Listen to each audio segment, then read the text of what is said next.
जय हिंद दोस्तों। Class today के डिजिटल प्लेटफॉर्म पे आप सभी लोगों का स्वागत है, इस उम्मीद के साथ कि आप सभी लोग स्वस्थ होंगे, मस्त होंगे, बहुत ही अच्छे से अध्ययन कर रहे होंगे, है ना। फटाफट जो है क्लास स्टार्ट करते हैं। ये जो क्लास चल रहा है बेसिकली ये क्रैश कोर्स टाइप का जो है क्लास चल रहा है आपका, है ना।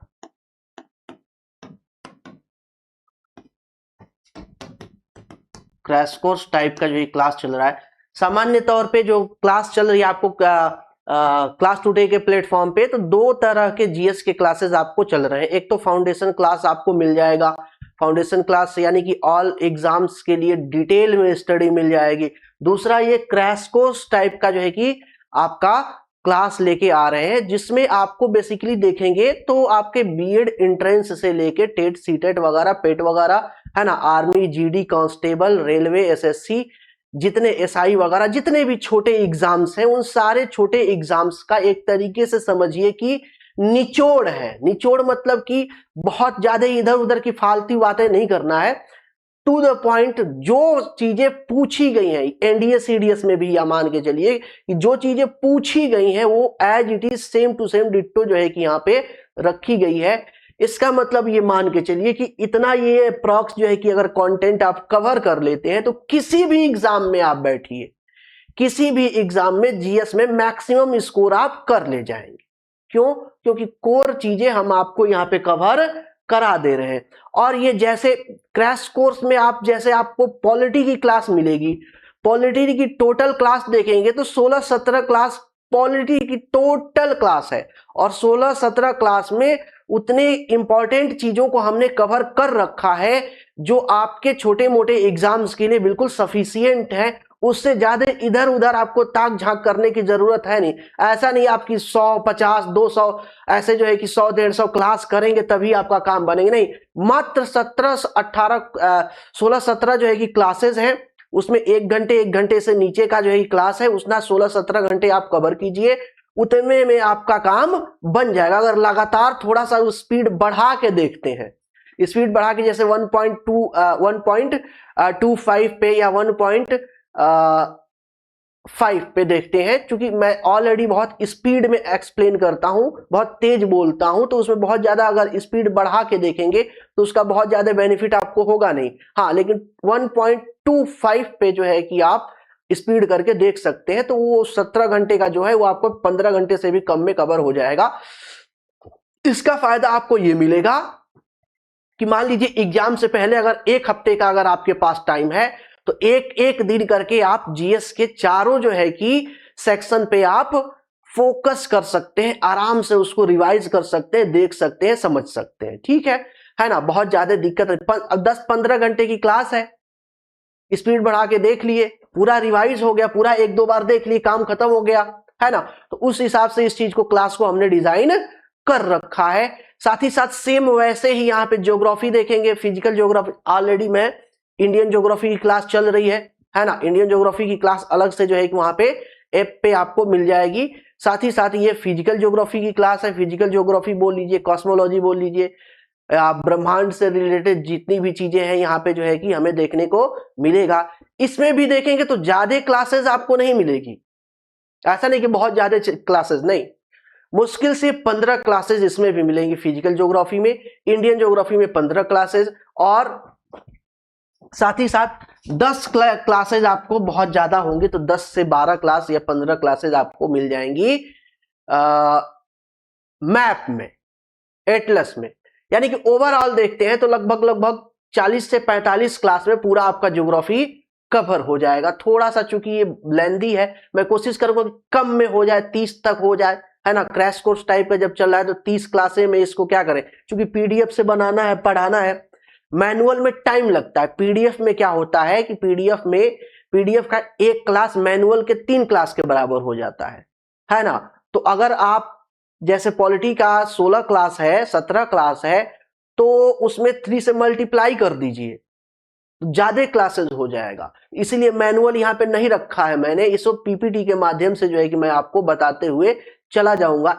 इसमें तो जो लिखा है वो तो बताऊंगा ही बताऊंगा, जो इसमें नहीं लिखा है वो भी आपको एक्सप्लेन करके बताऊंगा, तो उसको भी आप प्रॉपर वे में जो है कि देखते चलिए। अब इसमें ब्रह्मांड के बारे में स्टार्ट करते हैं। सबसे पहले ब्रह्मांड के बारे में स्टार्ट करते हैं।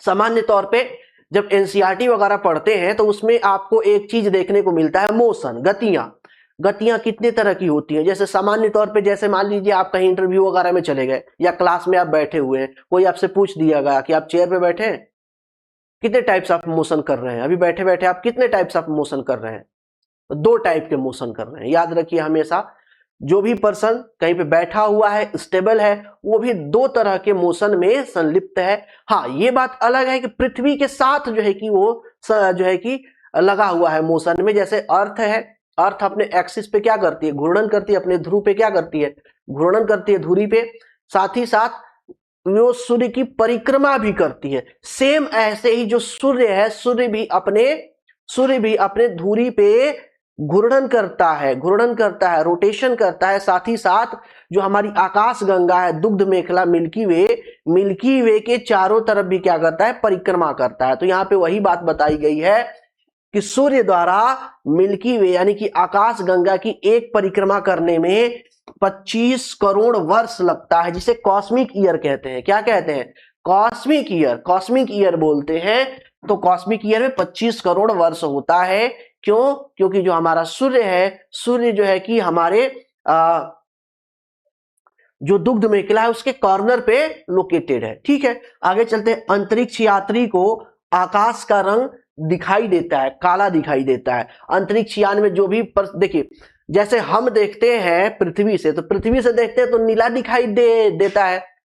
अगर सुबह शाम देखेंगे तो रेडिश कलर का दिखाई देगा, लाल कलर का दिखाई देगा, है ना, या स्लेटी कलर का दिखाई देगा। तो ये एक्चुअली परावर्तन से होता है। परावर्तन की वजह से जो है कि जो सूर्य के प्रकाश का परावर्तन होता है, परावर्तन के थ्रू क्या होता है, हमें ऐसा रंग दिखाई देता है। जबकि हम जाते हैं अंतरिक्ष में, जो अंतरिक्ष यात्री होते हैं तो उनको काला रंग दिखाई देता है। तो इस चीज को याद रखिएगा। हमारे अंतरिक्ष में कितने तारामंडल है, तारामंडल की बात करते हैं तो तारामंडल 88 है। इंटरनेशनल एस्ट्रोनॉमिकल यूनियन एक संगठन है, अंतरराष्ट्रीय संगठन है। इस संगठन के अकॉर्डिंग 88 है। हालांकि कई जगह आप देखेंगे, कई बुक्स वगैरह में पढ़ेंगे तो वहां पे आपको 89 लिखा हुआ मिल जा सकता है, लेकिन जो प्रूव्ड है, जो बिल्कुल करेक्ट है, वो आपका 88 है। महाविस्फोट सिद्धांत है ना, बिग बैंग थ्योरी, ये किससे रिलेटेड है, ब्रह्मांड की उत्पत्ति से रिलेटेड है।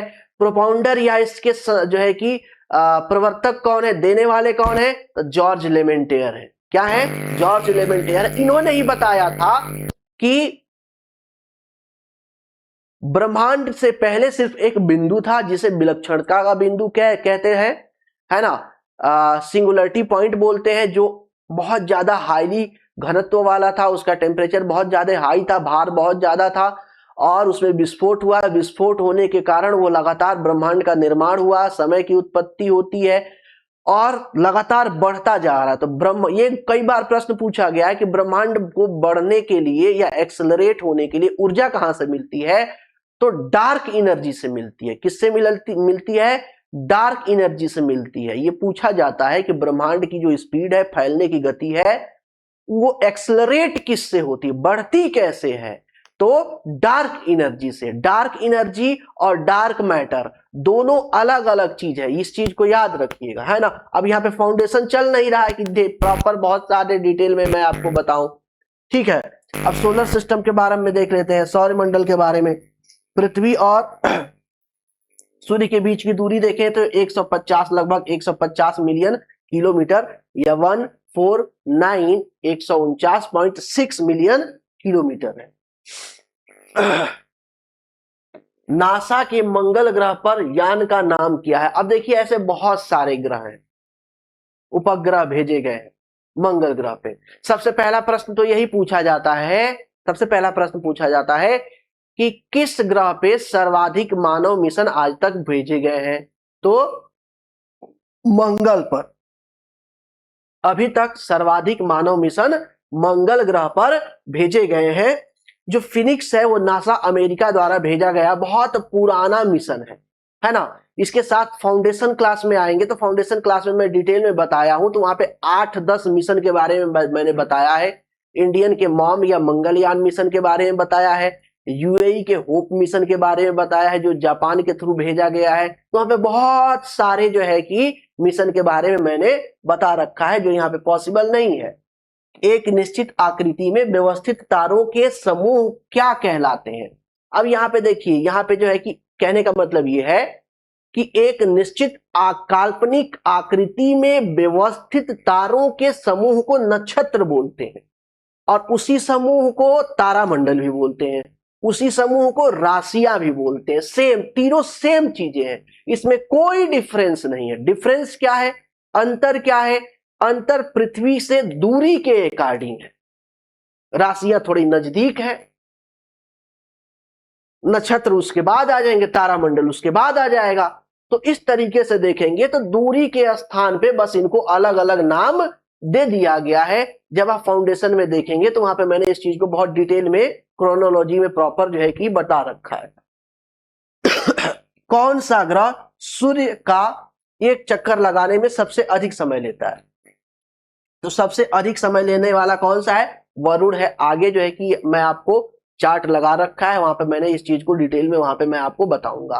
पहले यम जो है कि प्लेनेट यानी कि ग्रह की कैटेगरी में था, तो ग्रह जो है कि सबसे पहले वो वहां पे आता था, बट जब से 2006 से उसे ग्रह के कैटेगरी से निकाल दिया गया है, तब से सबसे ज्यादा समय में परिक्रमा करने वाला कौन सा है? तो ये आपका वरुण है। ये लगभग आपका 166 अर्थ ईयर में लगभग 166 वर्ष में जो है पृथ्वी वर्ष में एक परिक्रमा पूरा करता है। साथ ही साथ जो वरुण है ये सबसे ज्यादा ठंडा ग्रह है, ठंडा ग्रह यानी -225। दूसरे नंबर पे देखेंगे यूरेनस, अरुण है 214 माइनस में है। पूछा जाता है कि सबसे ज्यादा जो है कि ठंडा ग्रह कौन सा है? नेपच्यून है -225 डिग्री सेंटीग्रेड। दूसरा सबसे ठंडा, तो दूसरा सबसे ठंडा आपका अरुण है या यूरेनस है -214 डिग्री सेंटीग्रेड। सबसे ज्यादा गर्म ग्रह कौन सा है? शुक्र है, जिसको हम प्रेशर कुकर आप सोलर सिस्टम भी बोलते हैं, है ना। भोर का तारा भी बोलते हैं, रात का तारा भी बोलते हैं, सांझ का तारा भी बोलते हैं। सौर विकिरण किस पराशर में दिखता है? तो ये आपके 400 to 780 nm के पराशर में दिखता है। वे ग्रह कौन से हैं जिनके चारों ओर नहीं होते हैं परिक्रमा करने वाले उपग्रह? अब जब मैंने सोलर सिस्टम आपको बता रखा है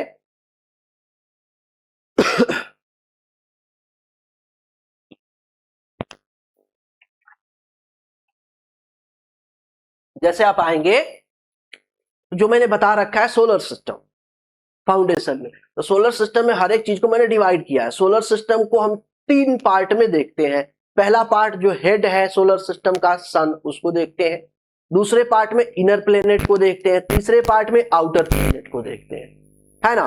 तो टोटल प्लेनेट देखते हैं 8 है, तो टोटल प्लेनेट को इनर प्लेनेट और आउटर प्लेनेट यानी कि आंतरिक ग्रह और बाह्य ग्रह के रूप में वहां पे रखा गया है। तो आंतरिक ग्रह की विशेषता यह है कि यहाँ पे बहुत कम उपग्रह हैं, सैटेलाइट्स हैं, जबकि बाह्य जितने भी ग्रह उनके सबसे ज्यादा सैटेलाइट है, सारे के सैटेलाइट हैं। तो आंतरिक 2 ग्रह हैं जिनके सैटेलाइट हैं, 2 ग्रह ऐसे हैं जिनके सैटेलाइट नहीं है। तो बुध और शुक्र ऐसे 2 ग्रह हैं जिनका सैटेलाइट नहीं है, जिनका कोई भी उपग्रह नहीं है ना, यानी कि प्राकृतिक कोई उपग्रह नहीं है। अत्यधिक घनत्व वाले नक्षत्रों स्टार्स को कहते हैं न्यूट्रॉन स्टार। जरूरी नहीं है ना। सबसे ज्यादा घनत्व किसका होता है? ब्लैक होल का। दूसरे नंबर पे सबसे ज्यादा घनत्व किसका होता है? न्यूट्रॉन तारे का। तीसरे नंबर पे सबसे ज्यादा घनत्व किसका होता है? ब्लैक डॉर्फ का,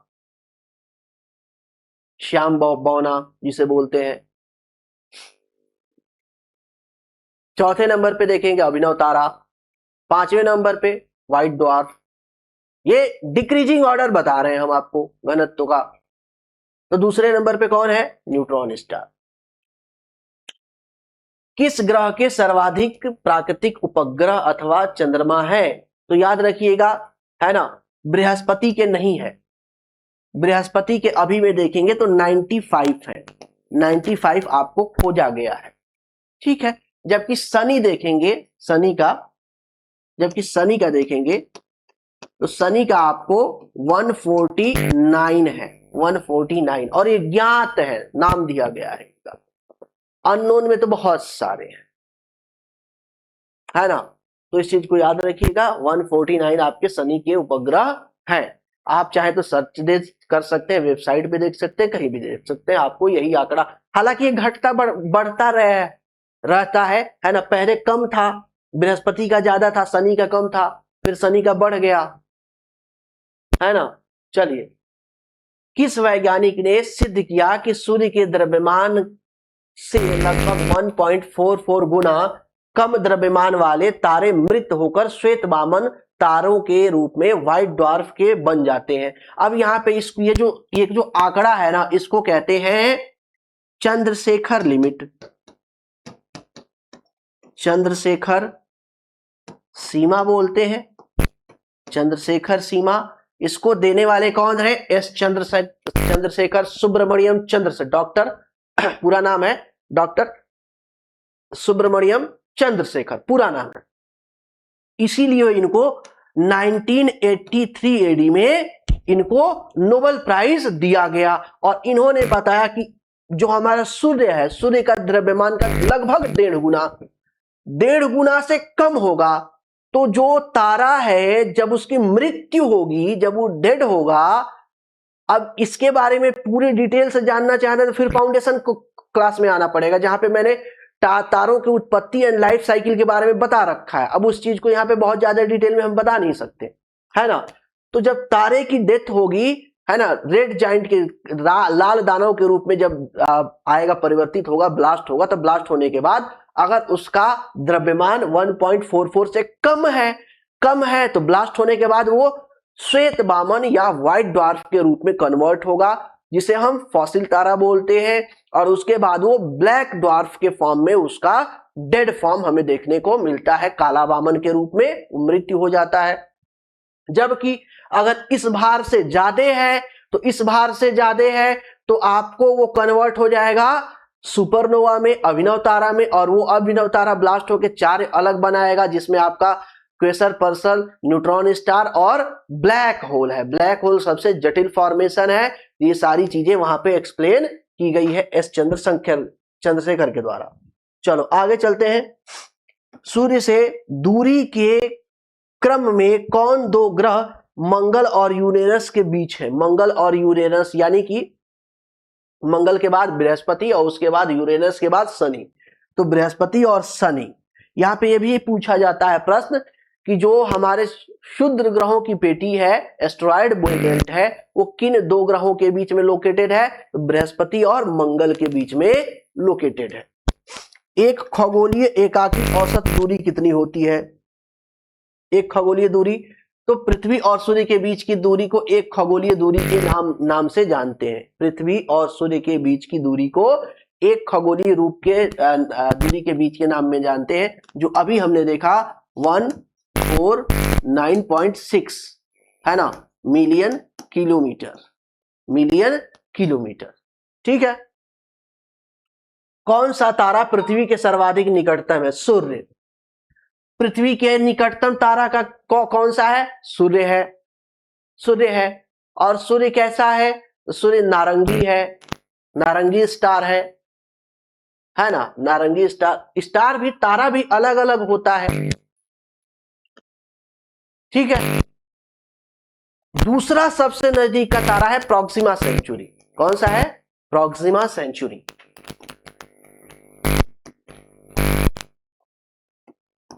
प्रॉक्सिमा सेंचुरी दूसरा नजदीक का तारा है, जो सूर्य से छोटा है। क्या है? सूर्य से छोटा है, लाल कलर का है, लाल कलर का, यानी कि ये मरने वाला है बेचारा, है ना, रेड स्टार है। रेड स्टार को वृद्ध तारा बोलते हैं, वृद्ध तारा। ठीक है। चलिए आगे चलते हैं। मंगल और बृहस्पति की कक्षाओं के बीच सूर्य के चारों ओर चक्कर लगाने वाले, परिक्रमा करने वाले शैल के छोटे टुकड़ों के समूह को क्या बोलते हैं? क्षुद्र ग्रह। क्षुद्र ग्रह की पेटी किसके बीच में लोकेटेड है? बृहस्पति और मंगल के बीच में लोकेटेड है। ये ऐसे फैक्ट हैं जिसपे आयोग लेवल पे सीधे प्रश्न पूछे जाते हैं। छोटे छोटे एग्जाम में बहुत सारे प्रश्न पूछे जाते हैं, है ना। बाह्य अंतरिक्ष से पृथ्वी के वायुमंडल में उल्कापिंड है, क्या है, प्रविष्ट हुए द्रव्य के अंश है, यानी कि जो छोटे छोटे आपके पत्थर के टुकड़े हैं जो जलते रहते हैं। तारों का रंग सूचक है, क्या सूचक है, तो तारों के रंग से पता चलता है तारों का टेम्परेचर, है ना, टेम्परेचर, सरफेस टेम्परेचर, ठीक है। सतह का तापमान पता चलता है, सरफेस टेंशन नहीं, सरफेस टेम्परेचर पता चलता है। आगे, यद्यपि सामान्यतः प्लूटो सबसे दूरस्थ ग्रह है, प्लूटो सबसे दूरस्थ ग्रह है। अब ये एक्चुअली ये बात किया जा रहा है ना, पहले पूछा जाता था कि सबसे दूर का ग्रह कौन सा है, तो प्लूटो है, यम जिसको बोलते हैं। लेकिन 2006 में क्या हुआ था, 2006 में इसको ग्रह के दर्जा छीन लिया गया। कारण क्या था, नेपच्यून के कक्षा को वो ओवरलैप कर रहा था तो हटा दिया गया। तो आज के टाइम में अगर आपसे पूछे कि आज जो है कि सबसे दूर का ग्रह कौन सा है, तो नेपच्यून या वरुण, ठीक है। कौन सबसे दूरस्थ है, यही बात यहाँ पे है, यहाँ पे ये फालतू का ऊपर जो है कि लिख रखा है, पढ़ लेना आप, नेपच्यून है। कौन सी खगोलीय वस्तु नहीं है, खगोलीय वस्तु यानी कि भंगुर तारा किसी तरह का कोई स्टार नहीं है, कोई खगोलीय जो है कि पिंड नहीं है, है ना। कई बार ये पूछा गया प्रश्न, निम्नलिखित में से कौन खगोलीय पिंड नहीं है, तो वहां पे आपको भंगुर तारा का मिल जाएगा। या इस तरीके से एक और प्रश्न पूछा था, निम्नलिखित में से कौन सौरमंडल से संबंधित नहीं है, तो वहां पे आपको अन्य जो है कि आपको ऑप्शन मिल जाएगा। पृथ्वी की जुड़वा बहन या भगिनी, है ना, कहे जाने वाली कौन सी है, शुक्र है। शुक्र को प्रेशर कुकर बोलते हैं, गॉड ऑफ ब्यूटी बोलते हैं, भोर का तारा बोलते हैं, शाम का तारा बोलते हैं, ठीक है। प्रेशर कुकर सारी चीजें बता दिए हैं। कौन सा ग्रह सबसे कम समय में सूर्य का चक्कर लगा लेता है, तो सबसे कम समय में सबसे पहले बुध लगाता है, बुध सिर्फ 88 दिन में, आगे डिटेल आपको मिलेगा। इसके दिन की अवधि तथा इसके अक्ष पर झुकाव सन्निकट पृथ्वी के ही समान है। यानी कहने का मतलब यह है कि कौन सा ऐसा ग्रह है जिसका अपने धुरी पे झुकाव, साथ ही साथ उसका जो है कि पृथ्वी के समान गति भी, अवधि भी जो है क्या है, पृथ्वी के ही समान है लगभग, तो वो मंगल ग्रह। जो पृथ्वी देखेंगे 23.5 डिग्री झुकी हुई है, जबकि ये देखेंगे तो लगभग आपका 25 डिग्री झुका हुआ है मंगल ग्रह। 1.5 डिग्री का बस फर्क है, बहुत ज्यादा फर्क नहीं है। दिन की अवधि देखेंगे तो हमारी दिन की अवधि देखेंगे तो पूरा 24 घंटा नहीं है, ये 23 घंटा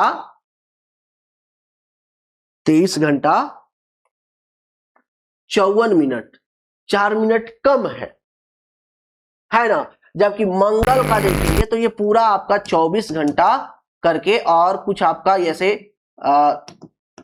लगभग है 10-15 मिनट आगे, इतना नहीं है, हाँ ठीक है, ये आधा घंटा नहीं होना चाहिए इतना।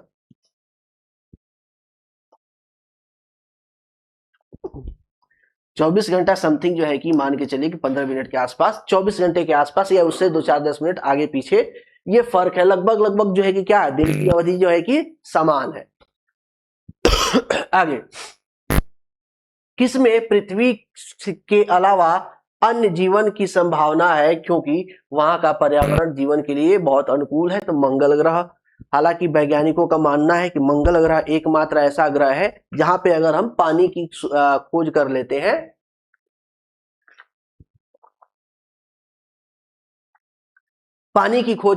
हैं, तो वहां पे ह्यूमन सिविलाइजेशन यानी कि मानव सभ्यता का विकास संभव है कि कॉलोनी बना के रह सकते हैं। लेकिन अभी हाल ही के खोज में देखेंगे ना, तो हाल ही के खोज में एक समस्या हो गई है। समस्या क्या हो गई, जैसे पृथ्वी की संरचना पढ़ते हैं तो पृथ्वी की संरचना में आपको 3 जो है कि स्तर मिलता है, क्रस्ट, मेंटल, कोर।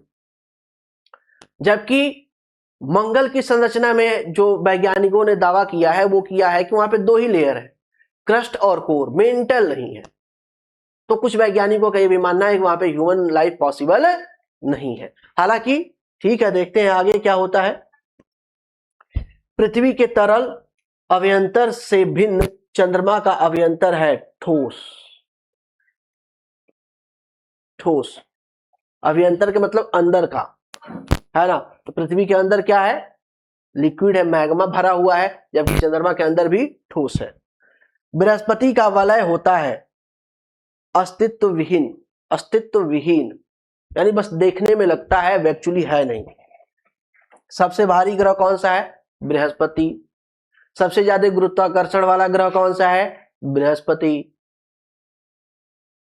है ना। चलिए, सौर मंडल में ग्रहों की संख्या कितनी है, 8। 8 है। सी ऑफ ट्रैंक्विलिटी किससे रिलेटेड है, चंद्रमा से। सी ऑफ ट्रैंक्विलिटी चंद्रमा से रिलेटेड है, जहां पे अपोलो मिशन गया था तो यहाँ पे नील आर्मस्ट्रांग ने जो है क्या किया था, अपना कदम रखा था। सौर मंडल का सबसे बड़ा ग्रह बृहस्पति। हेलवॉप, हेलवॉप किसका नाम है, पुच्छल तारा। हेली है ये, हेलीवॉप पुच्छल तारा है। क्या है, पुच्छल तारा है, जो लगभग 2062 में फिर से दिखाई देगा। सौर मंडल का सर्वाधिक गर्म ग्रह शुक्र, इसीलिए इसे क्या कहते हैं, प्रेशर कुकर कहते हैं। लगभग लगभग यहां पे देखेंगे तो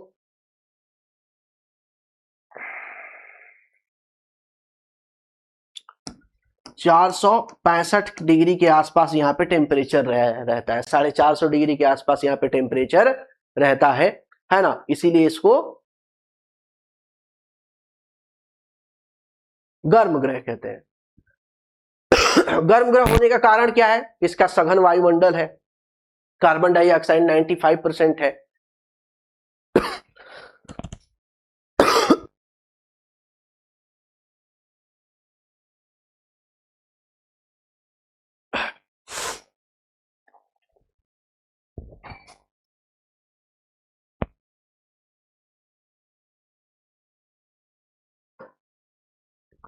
ठीक है,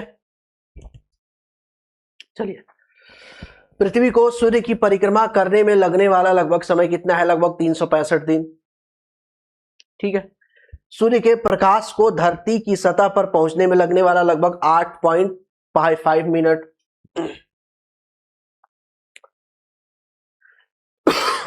पृथ्वी अक्षांश, देशांतर, विषुववृत्त एवं भूमध्य रेखा, कर्क एवं मकर रेखा, दिन रात, ग्रीष्म, आयनान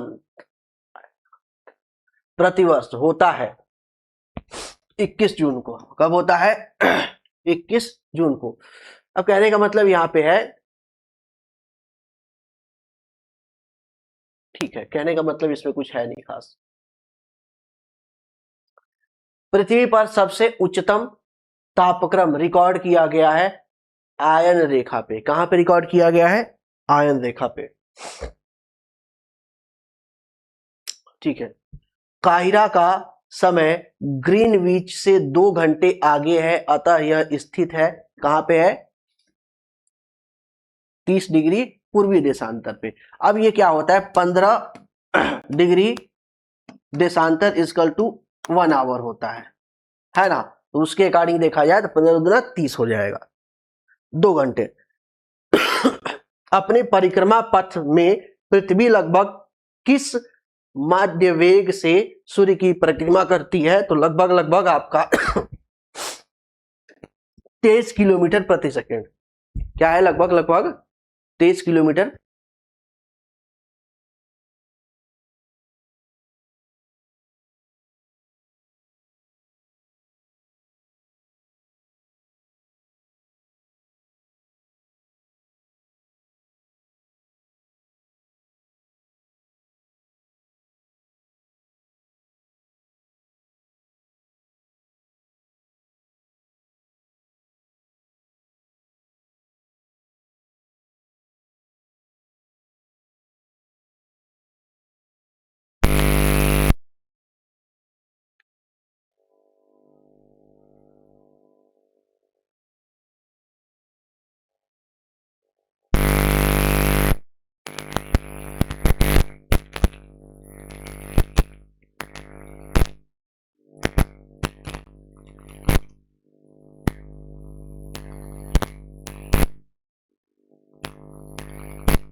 ठीक है, चलिए स्टार्ट करते हैं क्लास। ये बात हो गई। लगभग 29.8 किलोमीटर पर सेकेंड हो गया, तो मतलब मोटा मोटा कितना हो गया, 30 किलोमीटर पर सेकेंड। ये बहुत पूछा जाता है, बहुत इंपॉर्टेंट है। सूर्य का प्रभा मंडल प्रकाश के अपवर्तन से उत्पन्न होता है पच्छाव मेघों के हिम स्फटकों में। कहां पे? स्फटकों में। चलो आगे। हमारे सौर परिवार के सभी ग्रहों में पृथ्वी संघनतम का मतलब ये हो गया, यहाँ पे बात किया जा रहा है घनत्व का बात किया जा रहा है। तो सर्वाधिक घनत्व किसका है? सर्वाधिक घनत्व किसका है? पृथ्वी का है ना। 5.5 ग्राम पर सेंटीमीटर स्क्वायर, पर सेंटीमीटर क्यूब के अकॉर्डिंग। ठीक है, बाकी सबका घनत्व इससे क्या है? कम है। जबकि आउटर बाह्य ग्रहों में जाएंगे ना, सब गैसीय फॉर्म में। यदि एक प्रक्षेपक तारों को क्षितिज से लंबवत उठते हुए देखता है, इसका मतलब ये होगा कि जैसे हम खड़े हैं और सामने हम देख रहे हैं कि तारा सीधा क्या हो रहा है, ऊपर की तरफ उठ रहा है, देखते हैं, तो वह अवस्थित होता है विश्वत रेखा पर। कहां पे होगा? विश्वत रेखा पर होगा। सेम चीजें होंगी। अगर विश्वत रेखा पे नहीं आप लोकेटेड है तो इस तरीके का दृश्य आपको नहीं दिखेगा, बिल्कुल सामने लंबवत नहीं दिखे, फिर तिरछा दिखेगा। नई सहस्त्राब्दी के सूर्योदय की प्रथम किरण भारत के किस एक यामनोत्तर मेरिडियन में दिखाई दी? तो 92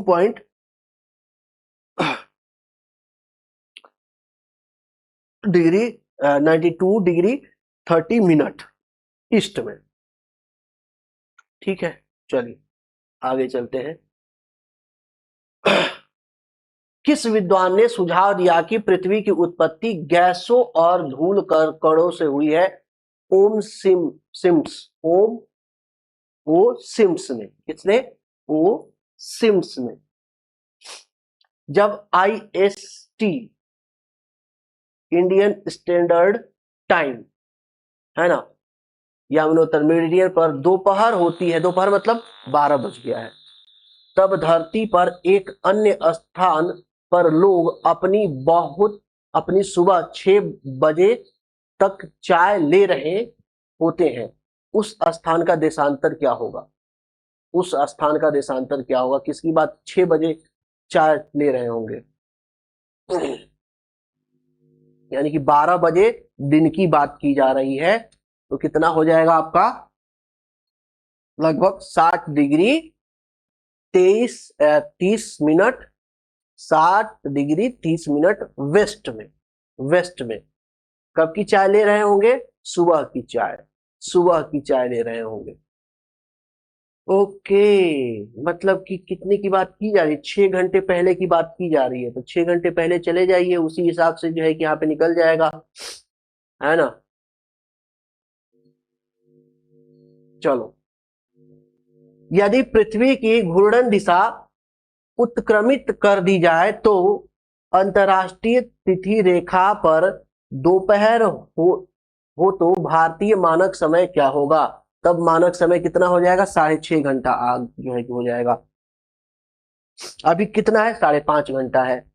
आगे, जब 82 डिग्री 30 मिनट पूर्व देशांतर पर मध्याह्न हो तब प्रातः के 6:30 बजे किस देशांतर अंश पर बजेंगे?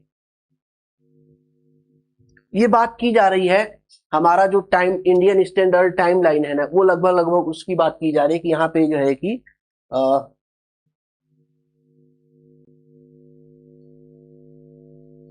जब इतने देशांतर पर मध्याह्न मतलब दोपहर हो, तो प्रातः किस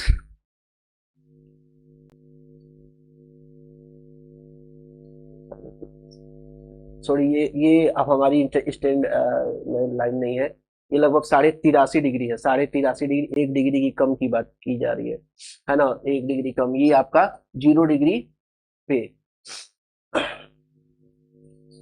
खग्रास पूर्ण, खग्रास यानी कि पूर्ण सूर्य ग्रहण केवल सीमित भू क्षेत्र में ही दिखाई पड़ता है, क्योंकि अब देखिए यहाँ पे, अब ये डिटेल में देखने वाली चीज है ना। अब देखिए क्या होगा जब सूर्य ग्रहण लगेगा, तो सूर्य ग्रहण लगेगा तो पूर्ण सूर्य ग्रहण एक स्पेसिफिक टाइम से ही दिखेगा, एक छोटे एरिया से ही दिखेगा। बाकी सारे एरिया से जो है कि अर्ध चंद्र अर्ध अर्ध सूर्य ग्रहण दिखाई देगा, क्योंकि थोड़ा थोड़ा वहां से सूर्य ग्रहण दिखाई देगा, है ना। तो ये चीज याद रखिएगा, पृथ्वी के अनुप्रस्थ परिच्छेदन की तुलना में पृथ्वी पर पड़ने वाली चंद्रमा की छाया का आकार। अब देखिए सूर्य ग्रहण कब दिखाई देगा, जब पृथ्वी और सूर्य के बीच में चंद्रमा आ जाएगा। तो जितने जितने भाग पे चंद्रमा की परछाई पड़ेगी प्रत्यक्ष पृथ्वी पे, उतने भाग से जो है कि पूर्ण सूर्य ग्रहण दिखाई देगा। और अगर उस छाया के साइड से अगर कोई देखेगा सूर्य ग्रहण, तो उसे अर्ध सूर्य ग्रहण दिखाई देगा। सीधी सीधी भाषा में ये समझिए आप। भूमध्य रेखा के निकट किस तरह के वन पाए जाते हैं, तो भूमध्य रेखा के निकट उष्णकटिबंधीय जो है कि आपके वन पाए जाते हैं। यहाँ पे जलवायु देखेंगे तो तीनों जो आपका ये भूमध्य रेखा है ना, भूमध्य रेखा से 10 डिग्री नॉर्थ चले जाइए और 10 डिग्री आप क्या कीजिए, साउथ चले जाइए। तो ये जो पट्टी है ना, इस पट्टी पे लगभग सॉरी थोड़ी तबीयत गड़बड़ चल रही है। तो तीनों मौसम एक साथ एक ही दिन में आपको देखने को मिल जाएगा। ठंडी भी दिख जाएगी, गर्मी भी दिख जाएगी और बारिश भी दिख जाएगी इस पट्टी पे। किस तिथि को दोपहर में आपकी छाया सबसे छोटी होती है? 21 जून को। 21 जून को आपकी छाया क्या होगी, सबसे छोटी होगी। वह कौन सी तिथियां हैं जब दोनों गोलार्धों में दिन और रात बराबर होते हैं? तो 21 मार्च और 23 सितंबर। 21 मार्च और 23 सितंबर। क्यों? क्योंकि इसी डेट को जो सूर्य है ठीक भूमध्य रेखा के ऊपर होता है। क्या होता है? ठीक भूमध्य रेखा के ऊपर होता है। अब इसको डिटेल में यहाँ पे जानना चाहेंगे तो बहुत ज्यादा डिटेल में हम नहीं बता पाएंगे, है ना। ये एक्चुअली फाउंडेशन कोर्स जो डिटेल में चल रहा है उसका पार्ट है कि वहां पे हम पूरा आपको डायग्राम बना के अच्छे से चीजें एक्सप्लेन करेंगे, समझाएंगे, बताएंगे कि क्या चीजें कैसी है। अब यहाँ पे उस चीज को अगर आप चाहते हैं कि यहाँ पे उस चीज को हम डिलीवर कर दे, तो यहाँ पे पॉसिबल नहीं है ना। चलिए, कर्क रेखा नहीं गुजरती है ईरान से। बहुत से ऐसे जगह है जहां से नहीं गुजरती है, बहुत से ऐसे जगह है जहां से गुजरती है।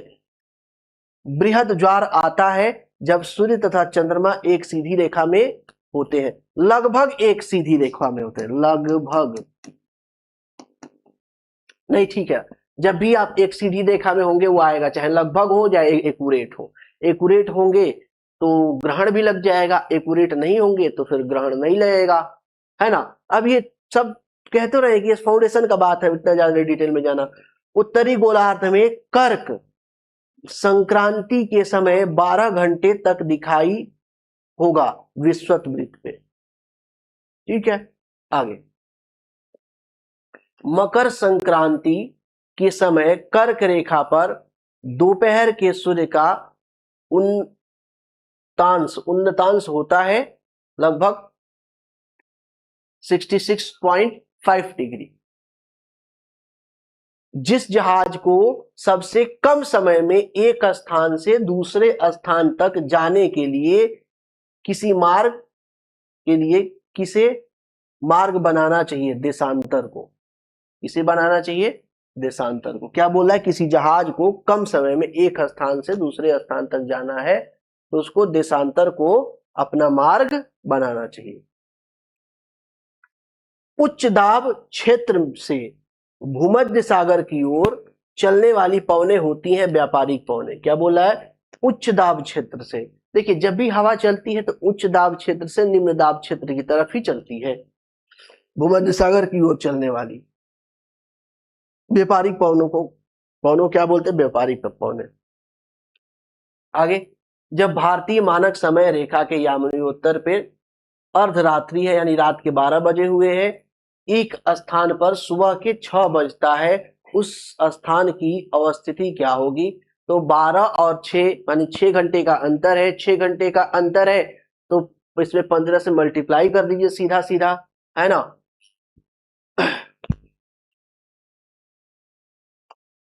15 में 6 से मल्टीप्लाई कर देंगे सीधा सीधा तो आपको आ जाएगा 172 डिग्री 30 मिनट पूर्व, 30 मिनट पूर्व। भूमध्य रेखा, कर्क रेखा, मकर रेखा तीनों किस एक महाद्वीप से? अफ्रीका महाद्वीप से होकर। एक ही महाद्वीप है जिससे तीनों रेखाएं होकर गुजरती हैं, अफ्रीका महाद्वीप। आइसोगोनिक रेखाएं हैं, समान चुंबकीय झुकाव वाली रेखाओं को क्या बोलते हैं? आइसोगोनिक रेखाएं बोलते हैं। सेमांग लोग कहाँ के घने उष्णकटिबंधीय वनों में रहते हैं? मलेशिया के, यानी मलेशिया के जंगलों में रहने वाले जो लोग हैं उनको सेमांग बोलते हैं। अगरतला, गांधीनगर, जबलपुर, उज्जैन में कौन कर्क रेखा से निकटतम दूरी पर है ना। तो अब इसमें देखेंगे तो गांधीनगर है, अगरतला देखेंगे तो आपका त्रिपुरा में पड़ता है, ठीक है। जबलपुर आपको उज्जैन मध्य प्रदेश में पड़ता है। सबसे नजदीक आपको देखने को मिलेगा गांधीनगर। जब दिन और रात की अवधि बराबर होती है तो सूर्य की किरणें सीधी पड़ती हैं भूमध्य रेखा पे, भूमध्य रेखा पर।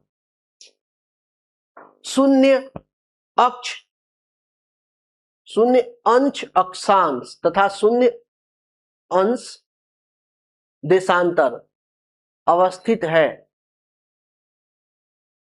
अटलांटिक महासागर में। ये एक्चुअली ये कहा ये जा रहा है ना, ये कहा ये जा रहा है, ये दूसरे शब्दों में मैं बता दे रहा हूं। जो प्रश्न पूछा जाता है एग्जाम में वो पूछा जाता है कि भूमध्य रेखा और 0 डिग्री मेरिडियन यामिनीयोत्तर देशांतर रेखा, यानी कि 0 डिग्री अक्षांश रेखा और 0 डिग्री देशांतर रेखा दोनों एक दूसरे को कहां पे काटती हैं? तो वो काटती हैं अटलांटिक महासागर में, अटलांटिक महासागर में, ठीक है। वर्ष का सबसे छोटा दिन 22 दिसंबर। 22 दिसंबर क्या है? वर्ष का सबसे छोटा दिन।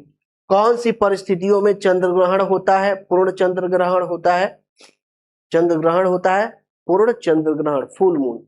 फुल मून के टाइम में जो है कि चंद्र ग्रहण होता है। अब ये डिटेल की चीजें हैं, यहाँ पे बहुत ज्यादा डिटेल में है नहीं। यदि दो स्थानों की स्थिति में 90 डिग्री देशांतर का अंतर है,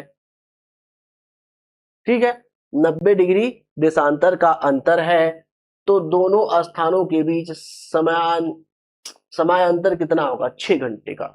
कितना होगा? 6 घंटे का। 15 छक्का 90 आ जाएगा। सूर्य ग्रहण कब होता है? जब चंद्रमा पृथ्वी के और सूर्य के बीच में आ जाता है। ये अभी मैंने बताया है, ये पता नहीं क्यों ऐसे छूट गया है, ये थोड़ा सा इसको फिर से देखना पड़ेगा। चंद्र ग्रहण कब होता है? जब पृथ्वी सूर्य और चंद्रमा के बीच में आ जाती है। वर्ष भर, ये देखिए as it is same to same आपसे फैक्ट ही पूछ लेता है ना। वर्ष भर रात और दिन कहां बराबर होता है? भूमध्य रेखा पे।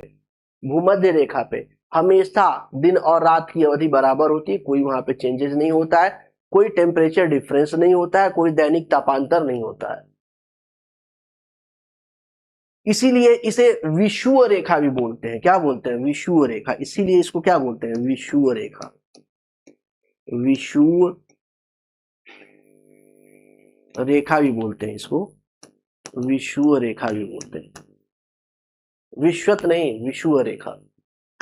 समुद्र तल पर पृथ्वी के केंद्र के सबसे निकट स्थल है उत्तरी ध्रुव। समुद्र तल पर पृथ्वी के केंद्र के सबसे निकट स्थल है उत्तरी ध्रुव। पृथ्वी पर घने वन अधिकतर मिलते हैं विषुवत रेखा के आसपास। क्यों? क्योंकि यहीं पे अभी मैंने बताया कि जो विषुवत रेखा है उसे 10 डिग्री ऊपर चले जाइए, 10 डिग्री नीचे चले जाइए, वहां पे हमेशा हैवी बारिश होती है, डेली बारिश होती है, डेली बारिश हो, रोज रोज ठंडी पड़ेगी, रोज गर्मी पड़ेगी, रोज बारिश होगी। इसलिए वहां पे वन क्या होते हैं, बहुत सघन होते हैं, घने होते हैं। इस स्थान का मानक समय निर्धारित करने का आधार होता है देशांतर रेखाएं होती है। किसी भी स्थान, किसी भी देश की अगर हमें मानक समय रेखा तय करनी है तो देशांतर रेखा के हिसाब से ही हमें जो है कि उस देश की मानक समय रेखा तय की जाती है। भारतीय मानक समय व ग्रीनविच माध्य समय के बीच कितने घंटे का अंतर है? 5.5 घंटे का। 5.5 घंटे का। 5.5 घंटे का मतलब ये हो गया कितने डिग्री का फर्क होगा? तो कितने डिग्री का? एक तो 75 ऐसे हो गया प्लस आपका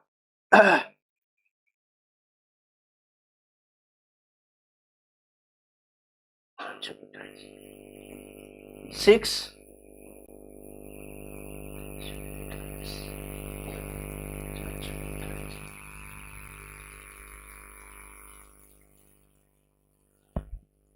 हाँ ठीक है, 15×5 = 75 हो जाएगा और या फिर 4 तो ये हो जाएगा 6.5 प्लस 6.1/2।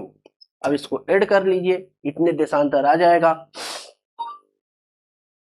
81 डिग्री कितना हो रहा है? कितना हो रहा है ये?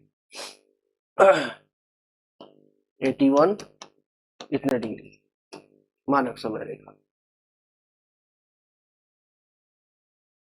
मौसम परिवर्तन पृथ्वी की गति की किस विशिष्टता से होता है? सूर्य की चारों ओर परिक्रमा करने से। मौसम परिवर्तन, ऋतुओं का परिवर्तन किससे वजह से होता है? जो हमारी पृथ्वी है जो सूर्य की चारों तरफ परिक्रमा करती है इसी के वजह से क्या होता है? ऋतुओं का परिवर्तन होता है ना। और दिन रात का होना किस वजह से होता है? तो एक्सिस पे घूमने के वजह से होता है, घूर्णन के वजह से होता है। दिन रात जिस कारण होता है भू परिभ्रमण से होता है। भू परिभ्रमण मतलब रोटेशन से, सीधी सीधी बात है। कृत्रिम उपग्रह शामिल नहीं किया जाता है सौरमंडल में। सौरमंडल का मुखिया कौन है? सूर्य है। सौरमंडल से संबंधित ग्रहों व उपग्रहों को परिभाषित करने का अधिकार किसे है? इंटरनेशनल एस्ट्रोनॉमिकल यूनियन, अंतरराष्ट्रीय खगोल संघ को है। सूर्य से दूरी के आधार पर ग्रहों का सही क्रम कौन सा है? सही क्रम तो सबसे पहले देखेंगे बुध, देखेंगे बुध के बाद शुक्र, उसके बाद पृथ्वी, उसके बाद बृहस्पति, है ना। सूर्य से दूरी के आधार पर सूर्य की ओर विपरीत सही क्रम में विपरीत कहीं दूरी के आधार पे तो सबसे बाद में बृहस्पति होगा, उसके बाद शनि होगा, उसके बाद अरुण होगा, उसके बाद वरुण होगा। विपरीत में देखना है ना, विपरीत देखना है की ओर विपरीत देखना है। ऐसे खगोलीय पिंड जो बड़े आकार के होते हैं तारे क्या कहलाते हैं? ध्रुव तारा किस दिशा में सदैव होता है? उत्तर दिशा में। उत्तर जो पोल है ना, पोल के ऊपर क्या होता है? ध्रुव तारा हमेशा टिमटिमाता रहता है, हमेशा दिखाई देता है। इसीलिए क्या होता है, पहले के जो लोग थे, पहले के लोग जिनको दिशा की जानकारी करनी होती थी तो उनके पास कंपास वगैरह और ज्यादा औजार तो होता नहीं था, तो वो ध्रुव तारा को देख के डिसाइड करते थे। आज के टाइम में भी जैसे एग्जाम, खैर आज के टाइम में तो कोई फंसने वाला है नहीं। क्यों? क्योंकि छोटा अगर मोबाइल है उसमें कंपास है, बड़ा मोबाइल है तो उसमें हर एक चीज आपको दिखा देगा, कंपास भी दिखा देगा, उसमें डायरेक्शन की कोई प्रॉब्लम ही नहीं होगी, कोई समस्या नहीं होगी आपको। बाय द वे मान लो आपका मोबाइल जो है कि क्या हो गया, स्विच ऑफ हो गया, आपको कुछ आइडिया नहीं मिल रहा रात के टाइम, तो ध्रुव तारा को देख लीजिए, उसके अकॉर्डिंग अपना ट्रेवल कर सकते हैं। ठीक है। हालांकि कई बार इस पे यूपीएससी वगैरह आयोग लेवल पे, अन्य लेवल पे जो है कि प्रश्न पूछा जाता है ना। चलो अब इसको बहुत ज्यादा इधर उधर नहीं करते। अनेक काल्पनिक रेखाएं होती हैं ग्लोब पे, जो रेखाएं होती हैं वो क्या है? काल्पनिक रेखाएं। जो अक्षांश रेखाएं हैं, जो देशांतर रेखाएं हैं, वो रियल में पृथ्वी पे नहीं खींची गई है ना। इसके अलावा एक प्रदीप्ति रेखा होता है। प्रदीप्ति रेखा कौन सी होती है? वह रेखा होती है जो दिन और रात को अलग करने वाली रेखा को क्या बोलते हैं? प्रदीप्ति रेखा बोलते हैं। ठीक है। इसके अलावा देशांतर रेखा है। इसके अलावा आपको अक्षांश रेखा है। अक्षांश रेखा तो आपको पैरेलल ऐसे दिखती हैं अक्षांश। देशांतर जो देशों में अंतर करती हैं, लंबवत जो होती हैं, लॉन्गिट्यूडनल, उनको बोलते हैं देशांतर, है ना। चलिए, पृथ्वी का लघु रूप में एक वास्तविक देशांतर रेखा जिसको अंतरराष्ट्रीय पृथ्वी रेखा कहा जाता है वह 180 डिग्री है। 180 डिग्री को क्या बोलते हैं? 0 डिग्री को मानक समय रेखा बोलते हैं। 0 डिग्री को क्या बोलते हैं? मानक समय रेखा, वहां से निर्धारित करते हैं। जबकि 180 डिग्री से क्या करते हैं? तिथियों का निर्धारण करते हैं। यदि गुजरात का मानक समय 72 डिग्री पूर्वी देशांतर पर माना जाए और सुबह के 7 बजे हो, तो भारत का मानक समय क्या होगा? भारत के मानक समय पर समय होगा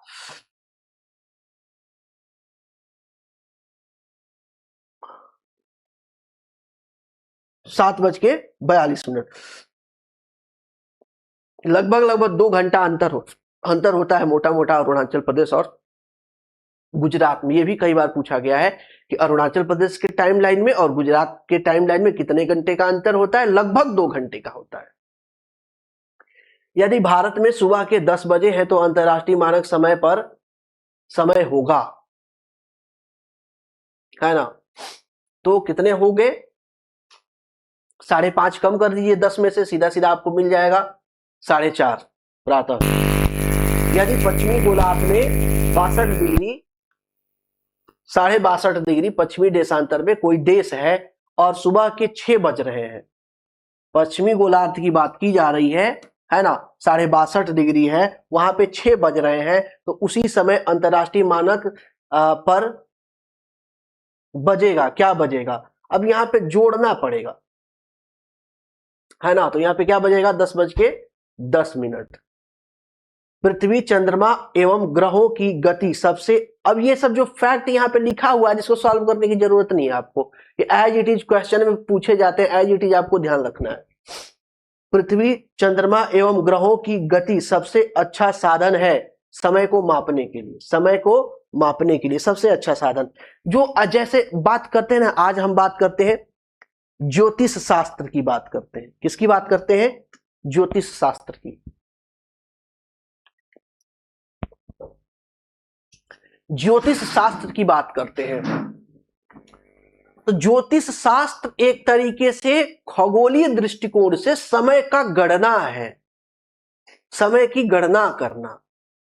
अब ह्यूमन नेचर क्या होता है? ह्यूमन नेचर ये जानता है कि जो मैं जानता हूं वो सही है, जो मेरा अनुभव है वो सही है, जो मैं नहीं जानता हूं वो नहीं है, वो गलत है, वो साइंटिफिक नहीं है। जबकि ये दृष्टिकोण ही गलत है। जो ज्योतिष शास्त्र है वो कंप्लीटली साइंस है, साइंस मैथमेटिक्स है, कंप्लीट मैथमेटिक्स है।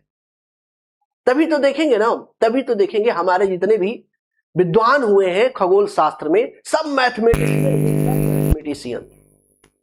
खगोल शास्त्र में और ज्योतिष शास्त्र में जितने लोग हुए सब मैथमेटिशियन हुए हैं।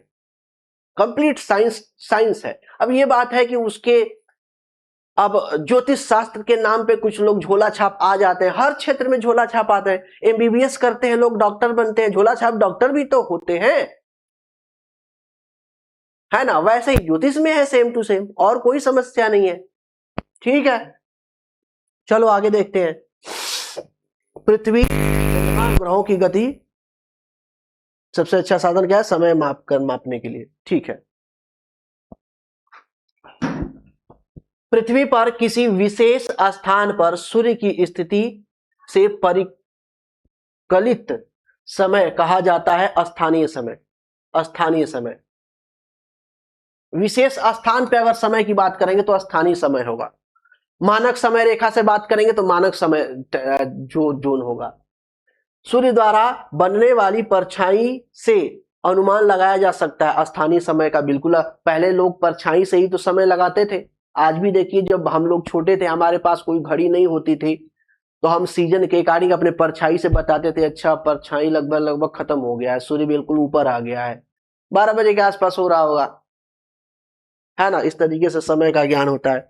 उत्तरी गोलार्ध 21 जून को सबसे लंबा दिन तथा सबसे छोटी रात होती है। कहां पे?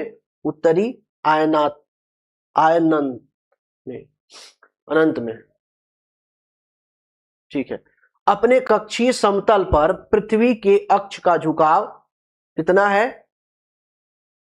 देखिए, ये एक्सिस पे नहीं पूछ रहा है ना, समतल पर पूछ रहा है, समतल पर पूछ रहा है, तो 66.5 डिग्री है। जबकि एक्सिस पे पूछेंगे तो 23.5 डिग्री है। 23.5 डिग्री है। ग्रहों का समूह जिसके चारों ओर छल्ले हैं, शनि भी है, बृहस्पति भी है, यूरेनस भी है, जिसके चारों तरफ छल्ले हैं। पृथ्वी से चंद्रमा का केवल एक ही भाग दिखाई देता है। क्यों? क्योंकि जितने देर में पृथ्वी अपने एक्सिस पे एक चक्कर लगाती है, उतने देर में सूर्य जो है कि क्या करता है, पृथ्वी की एक परिक्रमा, चंद्रमा पृथ्वी का एक चक्कर पूरा करने में जितना समय लेता है, उतना ही समय अपने अक्ष पर पृथ्वी एक चक्कर घूमने में लेती है। इसलिए एक ही भाग हमेशा देख पाते हैं हम, चंद्रमा का सिर्फ एक भाग देख पाते हैं। पृथ्वी का अक्ष एक काल्पनिक रेखा है जो इसके कक्षीय समतल पर बनाती है 66.5 डिग्री का। पृथ्वी द्वारा सूर्य के चारों ओर घूमने को कहा जाता है परिक्रमण, और जो एक्सिस पे घूमती है उसे घूर्णन कहा जाता है। ठीक है, तो आज के क्लास में इतना ही रहने देते हैं। इसमें एक और क्लास होगा, एक क्लास और होगा, है ना। तो नेक्स्ट क्लास में उसको कवर किया जाएगा और उसके बाद मैं आपको क्वेश्चन कराऊंगा कि यहाँ से कैसे प्रश्न पूछे गए एग्जाम में। ठीक है, तो आज के क्लास में इतना ही, मिलते हैं आपसे नेक्स्ट क्लास में। आज के लिए धन्यवाद।